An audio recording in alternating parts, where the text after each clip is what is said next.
সিউড়িতে মুখ ও বধির এক যুবতী মেয়েকে ধর্ষণের অভিযোগ দুজনের বিরুদ্ধে। ঘটনায় গ্রেফতার 2।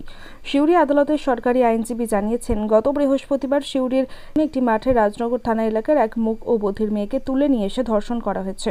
ঘটনায় ইতিমধ্যে 2 জন যুবককে গ্রেফতার করেছে সিউড়ি থানার পুলিশ। তাদের নাম মোহাম্মদ বাদশাহ এবং শেখ বাদশাহ। আজ 2 জনকে তোলা হয়েছিল সিউড়ি আদালতে। বিচারক সমস্ত দিক বিবেচনা করে 4 দিনের পুলিশি হেফাজতের নির্দেশ দিয়েছেন। আচ্ছা, সিউড়ি পিএস কেস নাম্বার হচ্ছে 267/24 ডেটেড 26/5/24। এই কেসে 2 জনকে অ্যারেস্ট করেছে, একটা শেখ বাদশা, একটা এমডি বাদশা। এদের বিরুদ্ধে অভিযোগ হচ্ছে রাজনগর থানা এলাকার এক মহিলা যে হচ্ছে মুখ এবং বধির, তার সঙ্গে সিউড়ি চাঁদনিপাড়া মাঠে একটা চাঁদমারি মাঠে এদের রেপ করা হয় এবং সেই ফেসবুকে পরিচয় হয়। তারপরে সেকে ডেকে নিয়ে এসে এখানে রেপ করা হয় এবং সেই হিসাবে তার মা এই অভিযোগটা সিউড়ি থানাতে লজ করেছে এদের এগেনস্টে। এরা ফেসবুকে পরিচয় হয়েছে, ফেসবুকের মাধ্যমে এর সঙ্গে পরিচয়, সেই সোর্সে মেলামেশা এবং এখানে এসে তাকে ডেকে এনে তার সঙ্গে রেপ করা হয়। মেয়েটা কি মুখ এবং বধির। এটা হয়েছিল কবে আর অভিযোগ কবে? এইটা হয়েছে আজ থেকে 2-3 দিন আগে। অভিযোগটা হচ্ছে 26 তারিখে। আজকে কি দিল? আজকে এদেরকে প্রোডাকশন করা হয়েছে এবং এদের জন্য বেল প্রেয়ার করা হয়েছিল, বেল প্রেয়ার রিজেক্ট হয়েছে এবং পিসি প্রেয়ার ছিল আয়োর, পিসি প্রেয়ার অ্যালাউ হয়েছে 4 দিনে। পিসি প্রেয়ার ছিল 5 দিন, 4 দিন অ্যালাউ করেছে। পিসি ব্যাক হচ্ছে 30 তারিখ, 30 মার্চ। ধর্ষণের অভিযোগ একজনের বিরুদ্ধে না একাধিক? না, 2 জনের বিরুদ্ধেই করা হয়েছে। একজন হেল্প করেছে যে বন্ধু, আর একজনের হচ্ছে রেপের সঙ্গে জড়িত এমডি বাদশা। আমার নাম সুভাষী চ্যাটার্জি, এপিপি ম্যাজিস্ট্রেট।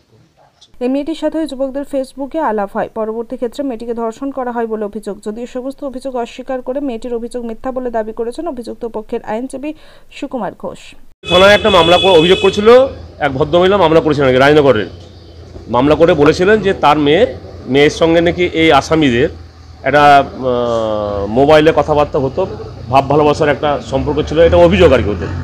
সেই ভাব ভালোবাসার সম্পর্কে এই 23 তারিখে মেয়েটি এখানে এসেছিল এবং তাকে নাকি রেপ করা হয়, এটা ওদের অভিযোগ। কিন্তু বিষয়টি যেটা হচ্ছে, এইটা সম্পূর্ণ একটা বানানো গল্প। তার কারণ যে 23 তারিখে মেয়েটি বলছে যে চাঁদমারি ডাঙ্গালে, যেখানে জনবহুল এলাকা, সেখানে প্রচুর লোকজন, এবং সেখানে বলছে তাকে ফোন করে ডাকা হয়েছিল। কে ফোন করেছে? মেয়েটি বোবা নাকি কথা বলতে পারে না বলছে।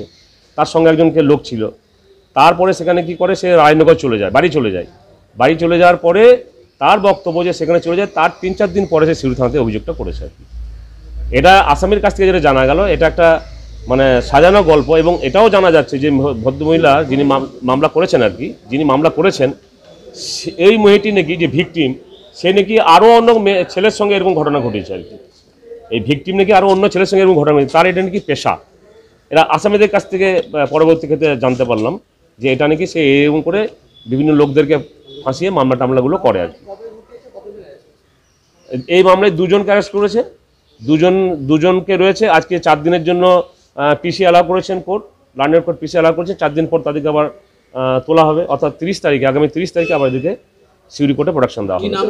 স্পেসিফিক অভিযোগ হচ্ছে, হ্যাঁ, রেপের স্পেসিফিক অভিযোগ হচ্ছে যে রাজনগর থেকে মেয়েটি আসে 3টের সময়। ওখানে দুটি ছেলের নাম বাদশা। যে 2টি ছেলের পিকুলারিটি হচ্ছে যে অভিযুক্ত করছে তার নাম বাদশা, 2টো ছেলেরই নাম বাদশা, একজন শেখ বাদশা, একজন মোহাম্মদ বাদশা, এবং 2টি এক এলাকারই ছেলে।